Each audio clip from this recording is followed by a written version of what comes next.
Ciao a tutti ragazzi e benvenuti in questo nuovo video. Oggi sono qui per presentarvi un nuovo prodotto che mi è arrivato da poco. È un fucile della Seagull Sub che è appena uscito, è praticamente terminato. Quindi un ringraziamento speciale va a Simone Gallini della Seagull Sub che ha fatto di tutto per farmela avere. Praticamente l'ha mandato al negozio a Roma dall'Emporio del Pescatore, quindi ringrazio anche loro, Fabio Aleandri e Massimiliano Pierro, che lo hanno assemblato e poi me l'hanno consegnato appunto per fare questa prova.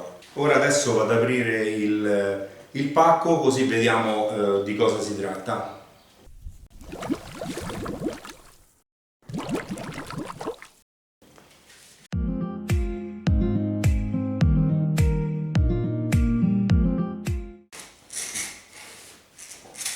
Eccolo qui ragazzi, praticamente è il Nemesis Carbon Pro, molto simile all'altro modello, quindi del Nemesis che ho provato il 92, soltanto questo ha il fusto in carbonio e chiaramente mi è stato mandato con una lunghezza maggiore, proprio perché devo provarlo per quest'estate in Sardegna. Ora andiamo a descriverlo nel dettaglio per farvi vedere da cosa è composto il fucile. Allora, questo è il fucile, il modello che mi è arrivato è il 116, si differenzia dall'altro perché è carbon, ha come l'altro la stessa impugnatura, cambia soltanto in questo caso che è bianca, mentre io ce l'avevo colorata. E cambia anche il mulinello, in questo caso è l'EDI 80, ha il telaio in acciaio inox e poi ha la bobina in fibra di carbonio. La frizione è modulare, molto ben fatta e poi ha un braccetto estensibile che viene avanti proprio per agevolare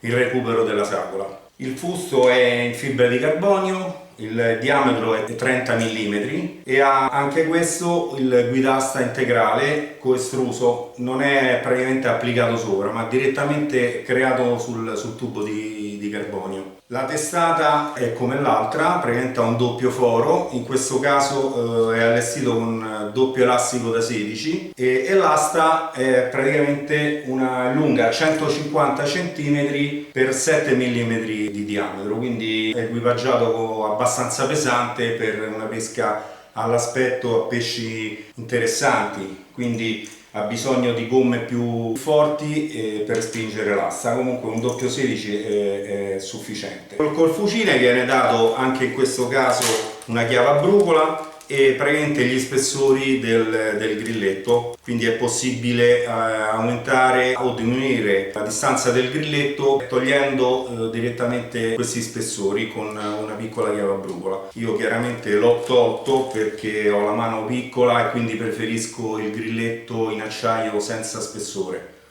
Ora l'asta, come ho detto, è una 150 cm lunga e il diametro è da 7 mm.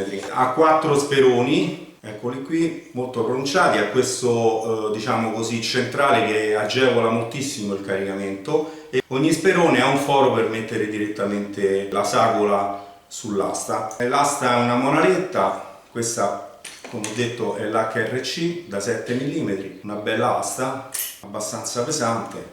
Allora, il fucile è già equilibrato direttamente dalla Seagull Sub. In questo caso è stato inserito un piombo da 13 grammi e in teoria dovrebbe essere già equilibrato. Però c'è la possibilità, se uno vuole cambiare asta e metterla magari un pochino più leggera o quindi cambiare assetto al fucile, vengono forniti dei piombi che poi non sono i piombi perché sono delle pasticche in acciaio da 13 grammi. Infatti la Seagull ci tiene a chiarire che praticamente non utilizza il piombo che è un materiale inquinante, quindi utilizza dei dischetti in acciaio inox da 13 grammi, in questo caso ne è stato utilizzato uno, però se io voglio cambiare l'assetto ho la possibilità di mettere un altro smontando la testata e inserendolo all'interno. Per quanto riguarda la staffa, io monto sempre la staffa della Seagull Sub, quella sua realizzata appunto per il montaggio. Basta togliere questi due grani, due viti con la brucolina sopra l'appoggio sternale e si monta diciamo la staffa, la parte quella fissa con due viti direttamente sopra all'appoggio sternale e poi chiaramente si può utilizzare sia questa staffa qui che ruota oppure il modello, quello precedente, che io ho sagomato per mettere la Midland, quindi laterale. Poi vedrò quale delle due mi rimane più comoda. Io stavo pensando questa perché, avendo più spinta con un doppio elastico da 16, magari la telecamera ne risente col rinculo, e molto probabilmente userò questa, perché fissata con soltanto la vite ho il timore che lo shock, i colpi possono danneggiare così la vite sullo scafandro. Però vabbè, poi proverò, vediamo un attimino quale dei due è meglio. Come l'altro modello, anche questo è stata fatta la doppia passata, quindi viene fatto il doppio giro passando per l'occhiello qui in acciaio inox, e poi bloccarlo qui sullo sganciasagola laterale, che anche questo è possibile metterlo a destra o a sinistra a secondo di come siamo abituati.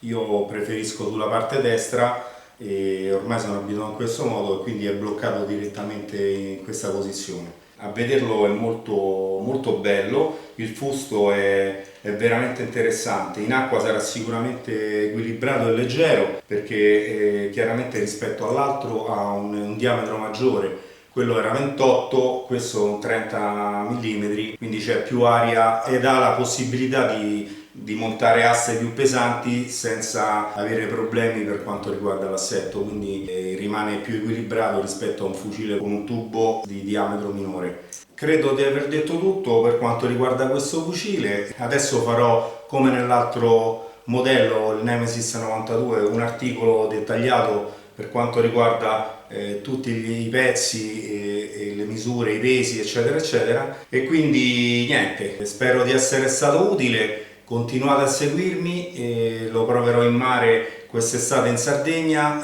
sperando di fare qualche bella cattura, perché questo fucile veramente merita tanto. Se non siete ancora iscritti, chiaramente fatelo, e se volete così avere le notifiche di quando arriveranno nuovi video, basta cliccare sulla campanellina in alto e vi verranno dei messaggi direttamente da YouTube. Grazie e ci sentiamo presto.